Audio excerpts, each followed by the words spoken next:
teenagers get the jab, do you think? No, I mean, this, I think, is a hill that many parents will be prepared to die on. I think doing the jab to kids is a step too far, particularly when we look at the evidence. Since the beginning of the pandemic in the UK, only 10 under-18s have died of COVID, and every single one of them had a serious underlying health condition. So the threat to children isn't really there.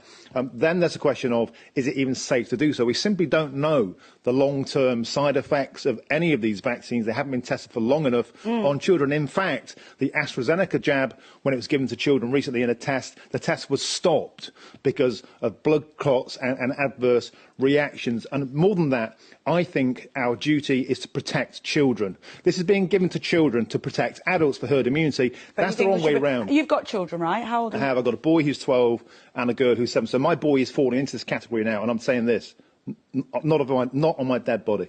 What if he said, I do want it, Dad? I don't think he would.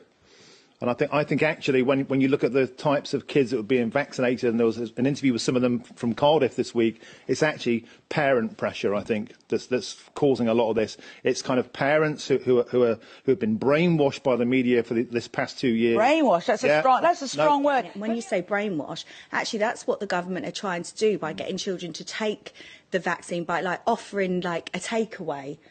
Well, that's more teenagers. Well, yeah, it's like, well, you know, you've gone crazy about child obesity, but now you're offering them a takeaway to get a vaccine. Yeah. It's just all coercive, and it's just... So if your kids came to you and said, Mum, I don't care what you think, I want the vaccine... Well, a bit like Martin, I know for a fact that Rocky definitely won't. I think it's more adults that are terrified of COVID. You know, my mum was terrified of COVID. So would I then have maybe as a child? Probably not. Because did your mum get vaccinated? My mum's vaccinated, yeah. And you are? I'm vaccinated, but I did it for freedom, and I actually feel really cross with myself. I've done it for freedom, and we didn't get the freedom that we were kind of promised, but my kids won't be getting it. Well.